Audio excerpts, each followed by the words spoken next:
Hey, so we've got a little treat for you tonight. 9 months ago when I was here, I met Logan, who now goes to this church. Come up here, bro, and if we could grab a microphone on the way up, if you got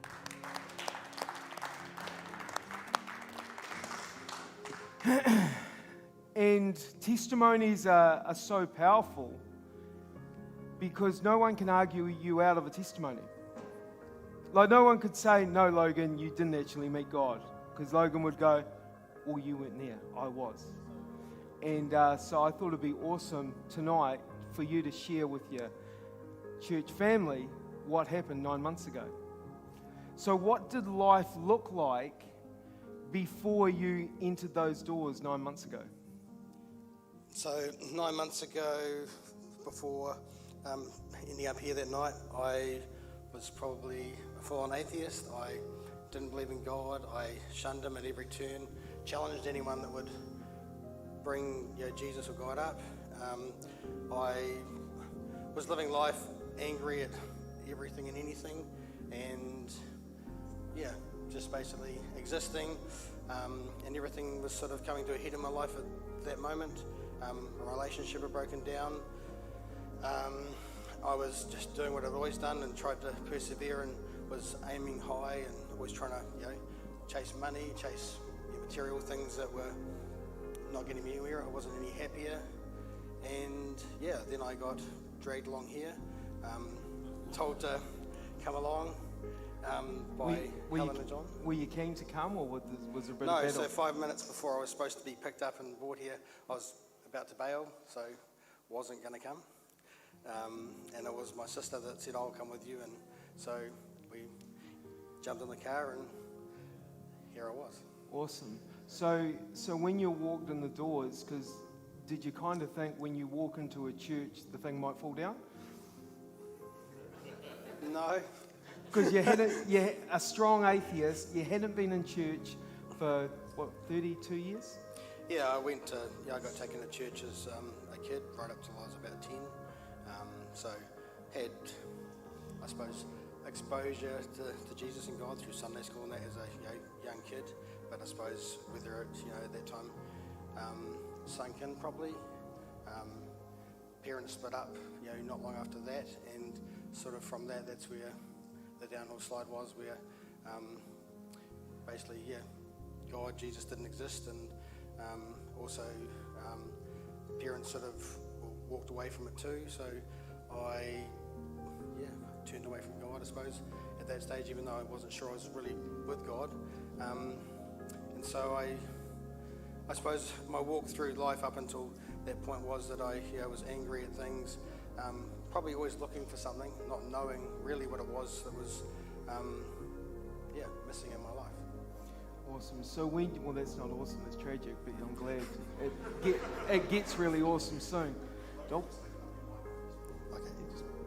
So when you walk through those doors, tell me what did that feel like? What did you experience when people are singing and clapping, and how was that for you? I suppose in that moment didn't really think any much of it. I was there going through the motions of being brought here and dragged along, I suppose, at that point in time. But everybody was welcoming and nice, but I suppose I was still closed to it at that point when I first walked through the door. Yeah. So what changed? Because when I saw you, when I first noticed you, I mean, your tears could have filled that pool. You were just like a full-blown river of tears. So something must have happened from standing here going, oh, these are nice songs, to blowing snot all over the floor. So as Daz was preaching, he was talking about chasing material things and always looking to achieve things and material things and and trying to impress others, etc. So those things started to hit home with me because that's what I'd always done. I'll persevere, I'll get on with things, try and please others, and hopefully that'll make me look good to others. And so those things started to eat away at me that you were talking about in terms of, they're not real things to chase, and it sort of started to break down on me in terms of, all these things that were wrong in my life, and, that something was missing very badly.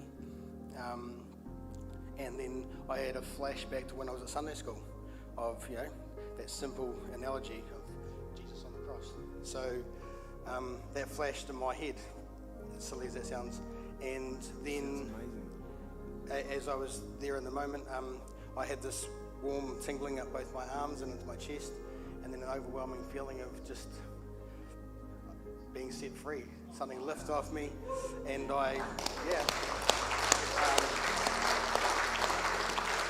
so the rest of it was that I then I got to the point where I was frozen in my seat there, and even though Daz was calling me to come to the front, I was paralysed. I don't know exactly what it was, but I was overcome with this feeling and emotion. Only way I can describe it was an encounter, and I felt the presence of something, and things were being taken from me, if that makes sense, and I just felt free. And then I was brought to the front, and then I ended up on my knees, and then I felt set free. It was just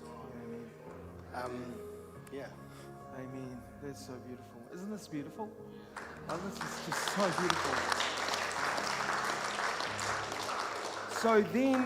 So when you, because I met you when you were down there very beautifully. On the floor in a mess? Yeah, in a mess, yeah. But so when you came to church that night, did you bring a spare set of clothes and a towel because you thought you might get baptized? No. So tell us about that, because we drowned you that night. Pretty much. No, I mean, from the time that this feeling, overcame me, I suppose I just felt like everybody in the room vanished and there was no one here, and it was me and this feeling of just being connected to Him, as the only way I can describe it. And from there, it just felt right. Someone literally said to me, do you want to get baptized? I said yes. I want to give my life to the Lord, and next thing, I'm in the pool. Yeah, that's so cool. So cool. So what does life look like 9 months on? Life's completely different. So every day I've just focused, from there forward. It's been an ever, ongoing thing, but every day I've just started focusing on Him, and the more I've focused on Him, and spending time with Him and praying and doing things, everything's just got better. Awesome. My outlook on life's better. I feel better. I feel free. My relationship's been healed, and yeah, come on, man. If anything, my relationship's better than it ever has been. Hey, Bex, could you just stand up for a sec? We just want to honour you. You are an absolute legend.